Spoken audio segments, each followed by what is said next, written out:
Assalamualaikum warahmatullahi wabarakatuh. Nama saya Zulaya Tolago. Saya akan mempresentasikan materi saya yang berjudul Organisasi Humas.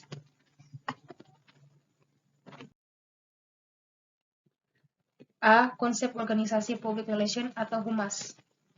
1. Konsep public relation. Public relation perlu direncanakan dalam suatu pendekatan manajemen kepada target-target publik tertentu. Public relation melakukan komunikasi dengan cara membujuk atau persuasif. Publik khalayak dalam public relation menjadi beberapa kategori. A. Publik internal dan eksternal. Publik internal merupakan publik yang berkaitan langsung dalam perusahaan seperti supervisor, karyawan, manajer, pemegang saham, dan direksi perusahaan. Sedangkan publik eksternal adalah publik yang tidak berkaitan langsung dengan perusahaan seperti pers, pemerintah, atau dosen, pelanggan, komunitas, dan pemasok. B. Publik primer. Publik primer adalah publik yang sangat membantu atau merintangi upaya suatu perusahaan, atau dapat dikatakan paling penting. Publik sekunder adalah publik yang kurang begitu penting, dan publik marginal adalah publik yang tidak begitu penting. C. Publik tradisional dan publik masa depan.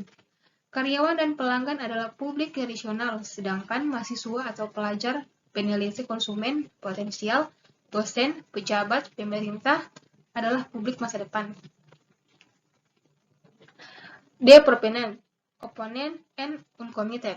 Di antara publik terdapat kelompok atau pihak menentang perusahaan, atau opponents, yang memihak atau proponents, dan pihak yang tidak peduli atau uncommitted. E. Silent majority and vocal majority. Jika dilihat dari aktivitas, publik dalam mengajukan keluhan atau dukungan pada perusahaan dapat dibedakan antara vokal, menyuarakan pendapat namun jumlahnya tidak banyak, dan silent, tidak terdengar pendapatnya namun mayoritas. Kedua, pengertian public relation. Public relation adalah fungsi manajemen yang membangun dan mempertahankan hubungan baik dan bermanfaat antara organisasi dengan publik yang mempengaruhi kesuksesan atau kegagalan organisasi tersebut. B. Peran humas dalam organisasi. Humas memiliki peran dalam menciptakan citra baik organisasi, mengkomunikasikan segala bentuk informasi tentang organisasi baik kepada publik, klien, ataupun para investor. Peran humas sangat penting dalam menjaga hubungan antara organisasi dengan stakeholder dan masyarakat terkait. Berikut dirangkum 7 peran humas dalam organisasi yang perlu diketahui.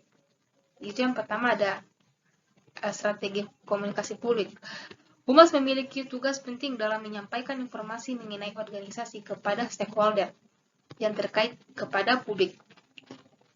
Setiap bagian humas akan dilengkapi dengan kontak center yang memungkinkan untuk menerima keluhan dan merupakan tempat di mana masyarakat atau publik dapat memperoleh informasi lengkap mengenai organisasi.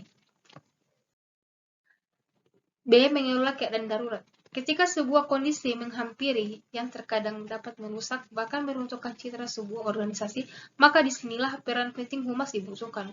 Oleh karenanya, bagian peran humas dalam organisasi salah satunya adalah meredam dan mengatasi kondisi darurat agar tidak semakin berkembang ke arah perpecahan dalam organisasi. C. Sarjana marketing yang handal. Humas juga menjadi bagian penting dalam strategi marketing sebuah organisasi, di mana akan ada banyak yang mungkin ingin bergabung dalamnya, karena melihat bahwa organisasi yang dikelola memiliki kegiatan yang jelas, bahkan kegiatan tersebut bisa menjadi bagian dari jenis mikro kecil dan menengah yang bisa membantu roda perekonomian bangsa ini. D. Hubungan media. Bagian humas atau public relation haruslah memiliki hubungan yang baik dengan awak media. Humas dan media akan selalu bersinggungan.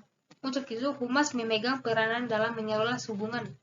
Hubungan harus bekerja sama dengan media untuk bisa menyiarkan perkembangan organisasi seluas-luasnya. Dengan demikian, tentu nama organisasi yang dikelola akan lebih dikenal banyak orang. E. Menjangkau organisasi. Menjangkau kegiatan. Humas profesional terkadang melibatkan diri dalam sebuah kegiatan dengan membawa brand organisasi. Hal semacam ini tentu akan semakin memberikan pengaruh positif pada citra organisasi. F. Mengelola media sosial. Medsos juga merupakan sebuah sarana bagi humas untuk bisa menjaring lini massa yang lebih luas dan kompleks. Oleh karenanya, kita harus memaksimalkan media sosial secara bijak agar citra dan karakter positif organisasi yang dikelola akan lebih bisa diterima publik. G. Mengetahui dan mengevaluasi opini publik. Seringkali opini publik yang digiring ke arah negatif isu atau bisa membawa dampak buruk bagi citra sebuah organisasi. Oleh karenanya, bagian humas memiliki peran penting sebagai pihak yang harus mengetahui isu yang sedang berkembang dan hangat menjadi perbincangan, terutama yang berkaitan dengan organisasi yang dikelola. Organisasi profesi humas. 1. Pengertian organisasi humas. Organisasi profesi merupakan suatu wadah para profesional yang di dalamnya berkembang dan mengadakan suatu studi profesi. Berdasarkan organisasi yang sudah ada, organisasi humas dibagi menjadi 3, yaitu organisasi yang menghimpun para praktis humas secara umum. Yang kedua, ada organisasi yang menghimpun perusahaan humas. Yang ketiga, ada organisasi yang menghimpun para praktisi humas yang dibedakan berdasarkan jenis perusahaan, misalnya khusus perhotelan, khusus perusahaan, kosmetik, dan sebagainya. 2. Beberapa organisasi profesi humas. A. Perhimpunan Hubungan Masyarakat Indonesia atau Perhumas didirikan di Indonesia pada tanggal 15 Desember 1972 dengan maksud untuk menghimpun dan membentuk wadah bagi para praktisi humas. B. Asosiasi Perusahaan Public Relations Indonesia atau APPRI.